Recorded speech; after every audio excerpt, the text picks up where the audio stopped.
Hello, everyone. Welcome to the Pixelated Perfect Podcast. Today, I have with me Demarc. Super excited to chat with him. He's currently based in Charlotte, North Carolina. He is a UX designer with about 4 years of experience. And right now, he is a UX designer at Kingsman Software. So super excited to dive into all of the details of how he got to where he is today. Thank you so much for joining me, Demarc. Thank you for having me, Dan. It's a pleasure to be here.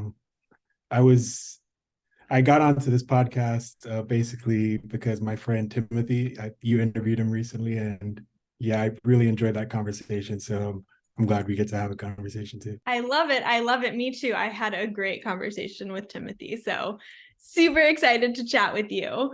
So let's get right into it. I want to know, Demarc, when did design come into your life? Okay, so I guess it would be, I should probably go back to college to talk about that. So I studied computer science at South Carolina State University. And while I was there, I was pretty good at computer science, but it wasn't necessarily like programming wasn't really my passion. And so I would do things outside of that, just for fun or to keep myself occupied or creative. And so I started making party flyers. That was my first foray into design. Friends would ask me, hey, can you help me with this flyer, or campus activities flyers?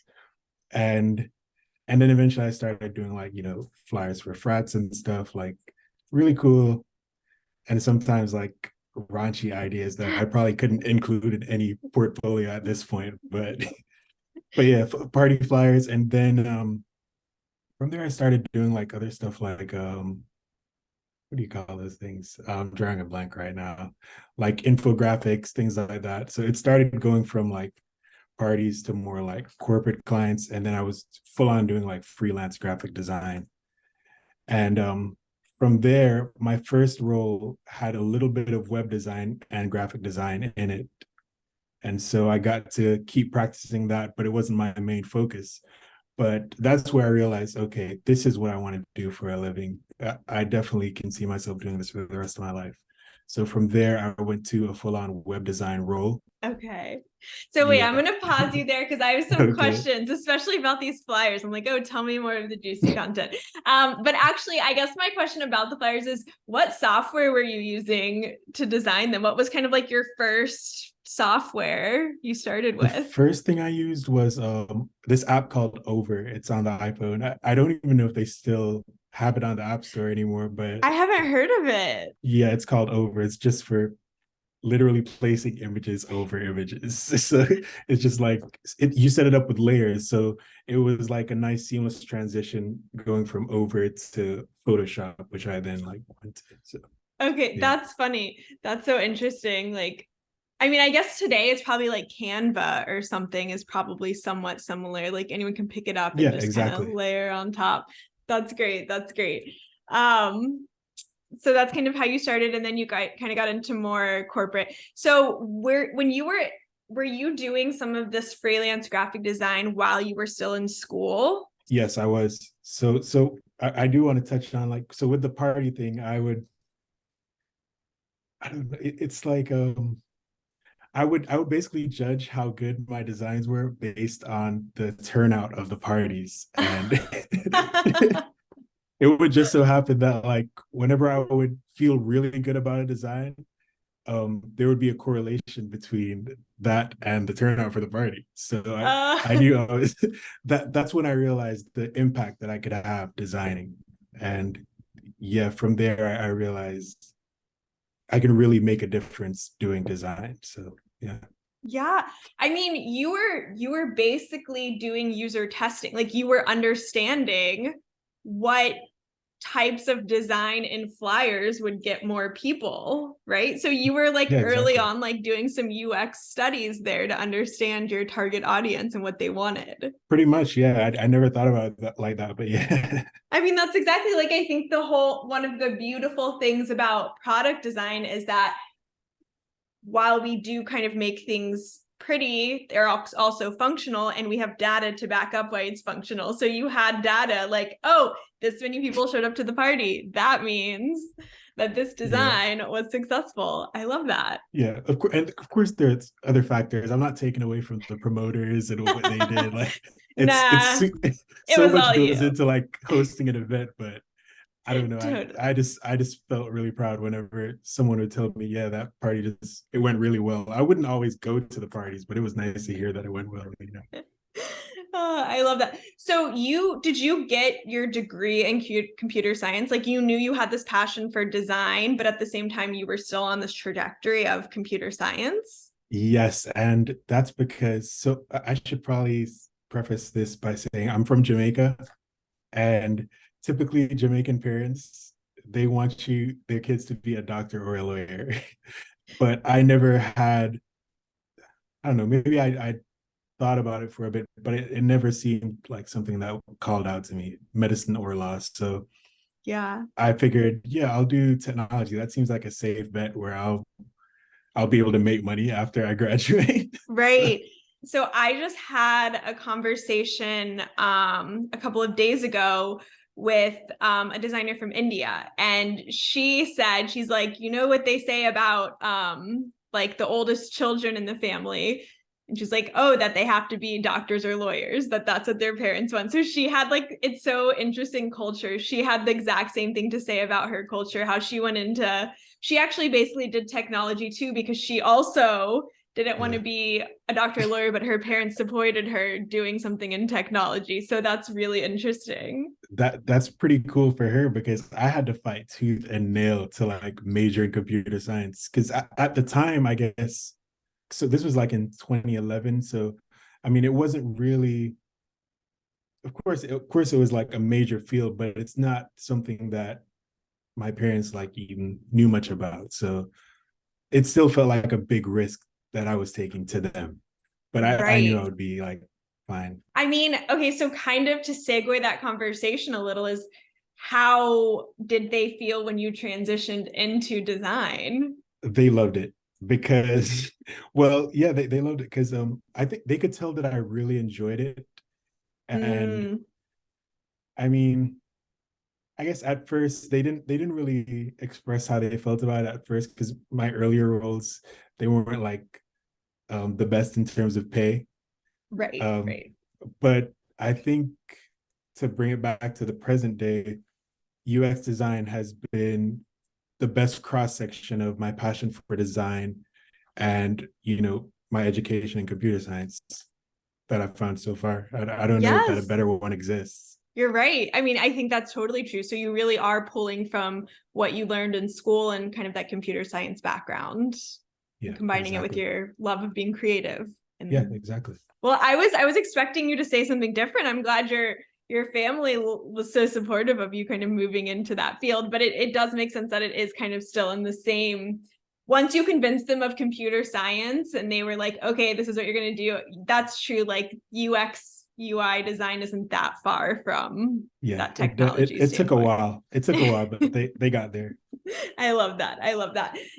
Okay, so let's go into kind of your first design role. So you said your first role, you had a little bit of web and graphic design. What did that look like? And then what happened from there? Yeah, so I was working at the time it was University of North Carolina, Charlotte, UNCC, and I was basically working in their research department, and I was responsible for the research department's website, and also on campus they had the Charlotte Research Institute, which is it's basically an office and lab space that hosts on-campus business partners, and so I would do the website for both those, and it was great because I got to feature those business partners on the website. So I built a really good network of people there, and yeah, so that was basically like web design, like HTML.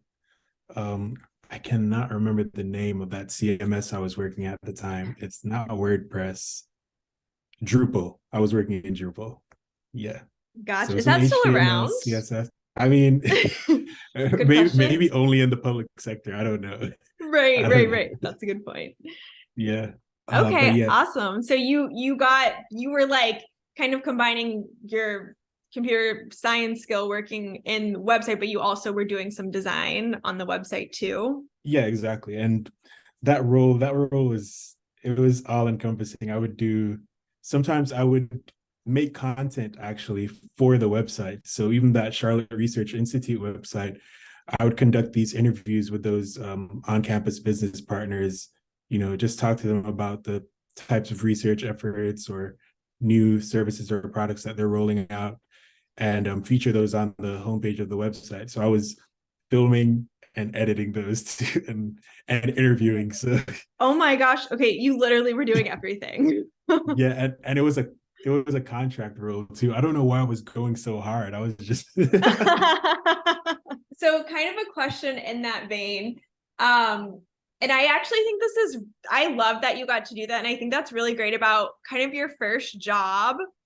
I think first jobs, no matter where you are, is when you just get to try everything. I feel like that's such a great experience for you to understand like where your passion is. So you got yeah, a taste of like video production and interviewing, and maybe you're like, interviewing is not my thing, but I think that's so awesome. Do you have any like yeah. thoughts on people coming out of school and taking on those first jobs and kind of like getting thrown into a little bit of everything? Yeah, I mean, looking back, it was probably one of the best things that could have happened to me, because like you said, I was able to identify my passion for web design, and that's why from there I went into a full-on web design role. So, yeah, I would encourage anybody like fresh out of school to, that's your time to like take risks, try as much as you can, so that you don't get somewhere down the line and you have any regrets about the decisions you made. That's, oh my gosh, I love that advice. Yes. No regrets. Okay, so how was that transition from this contract role into kind of your first real web design full-time gig? Uh, to be honest, at first, like going into it, I don't know if I maybe felt a little bit in over my head, because I was doing, like I said, web design wasn't my main function in that previous role. So I was doing a little bit of it, but I felt like I knew enough to where I could like, you know, meet the requirements of the role that I was going into. So I was a little nervous at first because of that, and also I was just working on two websites the whole time, making small updates and adding Right. content here and there, whereas the web design role that I was going into was for a digital marketing firm. And so I was making like 3 websites a day across several business verticals. So it seemed daunting at first, but I found it manageable, more and more manageable over time. And I had Yeah. a team of people who were going through the same thing. So They're like, oh my gosh, what did I take on? So yeah. how was that structure of working on like 3 different websites at the same time? Was that like every day would be dedicated to something new? How were you able to kind of manage that? So it was set up to be manageable because the CMS that we were working in, the content management system, was something that that company built in-house, and it was basically made to facilitate quick web design. Not to say that we weren't able to be like really creative with it, because we were.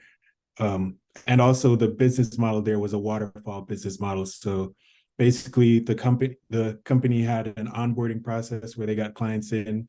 The person who does the onboarding passes them on to the designers. As far as well, they don't pass them to us in terms of like us communicating with them. They pass what they found out from them in terms of what they want from their website to us. Then from us, it goes off to QA, and once it passes QA, then the site goes live. So we had pretty predetermined roles to fill. So in that case, it was more manageable. I wasn't like filming videos this time and stuff like that. You Yeah, were doing your passion, you were doing web design. yeah, yeah. Um, what was maybe your favorite project you worked on, your favorite website for them? While I was there, we did a lot of law firms, medical offices, um, like home improvement type of stuff, landscaping. So my favorites would always be those one-offs where it's like a type of business that we don't typically do, but our business model happens to work with what they're looking for. So I think the favorite one that I did was there was this like Nerf gun company. They have like these Nerf tournaments. That was pretty cool. Some axe Nerf throwing ones. tournaments. Like Yeah, it's not like the like Nerf guns, it's like an actual tournament with Nerf guns. tournaments. They host like Nerf tournaments. They have like it's set up like a big paintball area, but Nerf. Oh my gosh, how It's have I like never heard of this? That actually sounds amazing. yeah, that one was one of my favorites. Um, anytime I would do something music related, because I have a strong passion for music as well. So I did websites for DJs, music festivals, things like that. Very And cool. of course, pet sites, because dogs are adorable. True, true. Oh, that's great. That's great. This is a random question you might not know. How many websites do you think you churned out in your time there? Uh I had it was almost 2000. Oh my gosh, that's crazy. I don't, but funny enough, some of my counterparts who like joined around the same time I did, they probably did even more. But yeah, Wow. I yeah, mean, honestly, that's a great business model. Like the waterfall, the structure, like you're being able to understand these companies' goals and give them a site, and you can just bust out all of these sites. Like that's like actually genius. That's a yeah. great business model. The business model is great. But as far as from the design perspective, it wasn't super sustainable. I mean, you can get burned out doing that much. And so I knew from there I wanted to go back into a role where I could focus more on whatever project I was doing at the time instead of, you know, just making all these really quick offhand design decisions constantly and Right. exerting so much creative energy constantly. Right. Totally. Okay, I'm ready to go, almost ready to go into this next stage. But I guess my last question for you is, do you have any advice for designers that are maybe working in a similar business model where it's just like churning out all these designs? Like, I mean, I think like design systems nowadays where you can take like MUI and then like emulate it so it's not like constantly being creative or things like you just get Yeah. to pull some of these basics. Do you have any advice on like how they can not burn out and how they can be creative but not like maybe overextend their creativity? Yeah, definitely. So we used to at the company I was at, we used to do these things called innovation days where, you know, at a certain point, where you want to do something creative and fun and not be like super template based or anything like that. You can, spend a little extra time on a site or two and just, pour everything you have into it, like make it the best website ever. And it you won't always have time to do that, but when you can, I would say definitely do that. And also having I would say other things or have some other hobbies that don't necessarily require you to be creative. Like I enjoy hiking a lot just to be out in nature and relax. It doesn't require anything on my part apart from like putting one foot in front of the other. So I love hiking. Yeah, both those are I love that you had innovation days. I think that's really interesting. But yes, I also would say I'm an avid hiker, as in just going out and being in nature, like a release. So I think that's really great advice. I think like being creative, there's like the creative side, which I think naturally a lot of designers do have that creative side of their brain, but it also is like work to continuously use that. And so finding other hobbies outside of that can kind of like be more structured, or I guess completely unstructured is really nice. So Yeah. I totally agree. Love hiking, so agree with that. Okay, so great advice. Let's kind of move on. Where did you go from there? After your 2000 sites that you came up with, what was Yeah. next? A lot of my like fellow designers who some of them were having that issue where they were feeling burned out and they didn't really have, a way to work around that within the role, they were moving on to product design roles and UX design roles. And that's where I was like, okay, let me look into this a bit. And so a friend of mine, he was a designer there as well, but then he started doing product design at that same company. So he was doing product design for the content management system that we were using to design, and also for like the customer facing platforms there. And talking to him more and more about it just made it. The more he spoke to me about it, the more I was like, man, this sounds like something I could really get into. And so that's where I started my hunt for a UX role.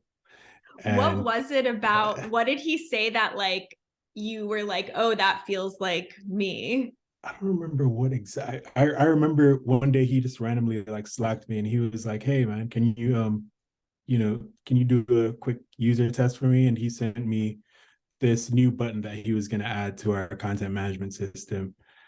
And I used it. It was pretty well designed. I gave him my feedback, and that's what got me to like inquire more about the role, because I was like, Yeah. oh, this seems pretty cool. I like, and going back to those party flyer days, I like creating something and then it has somewhat of a measurable impact that you can see, like, if maybe they'd look at analytics, like whether or not that new button increases our output or something like that. So I would always nerd out about stuff like that. So yeah. Yes. Love that. Love that. Okay, keep going, keep going. You're on the hunt. On the hunt, and I searched far and wide. And this was another one of those times where I felt a little bit in over my head, but I whenever I feel like I'm a little bit outside my comfort zone, I know I'm on the right track. So I generally like I really pushed myself, and I landed this role at a company, software company. So we primarily do fintech software. But every now and then I get to do things outside of that too. So it's very fun. Even like, here's an example. So I don't know, I'm guessing like people who listen to this podcast, they're probably familiar with like agile development and stuff like that. I So would assume so. Yeah. I designed these like planning poker cards for the company I work Ooh. for. And it was just like a fun side project where I get to like stay creative. Like for story elaborations, it says it's elaborating time. Oh, it's backwards, but But yeah. yeah. Oh my gosh, that's so cool. Yeah, they're I like for love story that. sizing and stuff. So I like doing stuff like that too, just to keep creative. Do you guys sell those or is it for like employee internal They're only? not for sale at the moment, but we'll see. We'll see. Maybe some negotiations. But There yeah. you go. Get it out there. So yeah, Um, and the reason why I brought that up is because fintech, it's somewhat inherently rigid, especially if you're designing something that's going to be used internally by the employees of a client, then there's not as big of an emphasis on UX. I feel like sometimes it's like an afterthought, but the client facing stuff is definitely more fun. And so on those times when I'm having to adhere to rigid and strict guidelines, then I like doing stuff outside of that just to stay creative. Yeah, I love that. I think that's really important. That's like I've had a couple of conversations on the podcast. I can't remember if the most recent, but it's like how can you do some creative things for yourself, because we're always creating for others. It's like our job in a sense, but there's also this creative side is like what if you want to do a personal project? Like what does that look like? What if it's only what you want and there's no other people there, and that's like a good challenge. It's like it's really hard to design for yourself, but it's also really nice to not have anyone else kind of come in with their thoughts. Yeah. So When I design for myself though, I I'm my worst critic. So I hold yes, myself to such a high standard for my own stuff, because it's like, okay, this is a representation of my creative perspective and it has to be incredible. right. And then you look at it 2 days later and you're like, oh my God, what was I thinking? This is Yeah, horrible. And you like start all exactly. over. Yeah, It's so funny. But yeah. totally. Totally, totally. So question about working in fintech. What would you say is the most challenging part of product design in fintech? It's definitely having to like learn about a new concept that you had no experience in. So I mean, like say if you're in fintech, if you're learning about aspects of, I don't know, accounting or banking or stuff that you never had to know those things before. So getting that information from the client can be pretty difficult because I mean they're used to using a lot of technical jargon. So getting them to get it to layman's terms so you and the rest of the team can understand is a challenge. But fortunately, I work with a lot of great, talented business analysts who help facilitate that too. So that's always a bit nerve-wracking when you have to learn about some new principle, because I think learning those principles, it's going to only help to facilitate whatever design we land on and make it more user friendly. So that's a really good point. I also feel like fintech, especially like now, it's like rapidly changing. Like there's so many new things happening. So it's also probably yes. like a sense of keeping up with all of the things that are changing.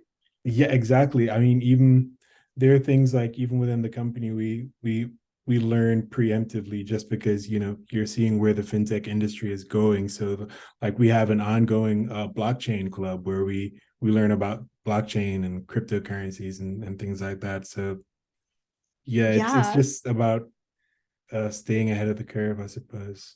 Right. So for a designer that's looking to make a transition into fintech, which I feel like is a really popular place for product designers to be, what advice would you have for a designer wanting to make that fintech jump? Well, I guess it would be specific to wherever they're coming from to go there. But I would advise if that product designer doesn't have any like really technical software in their portfolio, then they could do a hypothetical one and maybe add something to your portfolio that's like, okay, this is how I would approach doing the UX for I don't know, a crypto trading app or something like that, just to show that there's some kind of interest there. Because I think it's how well you'll do in that role is heavily based on how interested you are in it. So Great point. Yeah. yeah, It's like that passion side of it. I think that's also something that I thought of when you were talking about learning about fintech and some of the difficulties and jargon there. I think what's great about being a designer is like you might get thrown into a project where you don't know anything. But that UX side of like doing research and looking at competitors and talking to people, it's like you end up gaining all of this knowledge about a topic that you might never have thought to want to know about, but it's like yep, super fascinating. I mean, maybe you learned a lot about Nerf gun battles. I don't know, yeah, like things that you don't think would ever cross your path, and then bam. yeah. There's a lot of stuff that I know about that I it's just I'm never going to use that information again, but it's pretty cool. I mean, my I've always been a curious kid and stuff, like growing up, and my high school motto was Flagrans Veritatis Studio, which means burning with the zeal for truth. So I've always been like on the hunt for information. I even like we're doing an interview right now. I watch so many interviews and constantly like I think interviews are one of like the best ways to gain information. Oh my gosh, I love that. I want to talk about that more. Tell me more, like what's your favorite interview or interview style that you feel like you learn the most from? Oh, definitely this style because the conversational interviews I think are the best because especially if it's somebody you view as like a role model or they've accomplished something that you're trying to accomplish. Um, Not saying that it's the whole story, but their personality and the things they tend to do, their routine and things like that, all those things may have played a part in the success they've had up until now. So I like talking about those things too. Like this interview could just be like about my daily routine or something, and maybe an aspiring UX designer would gain a lot from it. That's a great topic idea. Like maybe the design project should do a whole like series, or the Pixelated Perfect podcast do a whole series on designers structure, like how they structure their day. That would be cool. Yeah. I mean, Because that's the that's thing anyways, like y- UX designers, if there's a whole wave of like UX influencers now. right. Uh, yeah, It and a lot is. of them do like a day in the life of a UX designer or something like that. So Right. there's definitely a market for it. Yeah, I think us as just people, we're just always so curious about how everyone else does things. Like we just love that. And you're right, the interview style and like just conversational, it's like you just get to hear about random parts of people's lives. Yeah, and you're like a fly on the wall as opposed to like somebody like, there's value to somebody like thinking, okay, I want to present this information to a listener, let me package it this way. But just hearing it come out, I think candidly is the best. I love that. I love that. What's your do you have like a favorite podcast that does a lot of interviews? Yes. How I Built This with Guy Raz. Love how I haven't listened to it in a long time. I have no idea why, but that is an amazing podcast. I love it. I love it. And all the any podcasts that talk about music too, like tape notes and stuff like that. Yeah. But How I Built This is definitely number one. I get inspired with every episode I listen to. Every episode. Oh my gosh, that's great. That's a yes. If anyone that's listening has not listened to How I Built This, highly recommend it. Really is super inspirational. Because it takes like everyday people and then they end up doing like these extraordinary things, like starting all these crazy companies, and it's interesting to hear their stories. So that's a really great suggestion. Yeah, and you hear the mistakes they made along the way, and it reassures you that hey, mistakes are fine. Just go after it, go and try it, whatever it is you're trying to do. Maybe that's Yes. the advice I should have given to aspiring fintech UX designers. Just go after it. Just go. I mean, I think you said that you're like, even if you don't have like, just make your own Yeah, case study, like just do it. Just if you want it, do it. Go out yeah, there. exactly. I think that's great. So what's next for you? Where do you see your career going? What are you looking for in the future?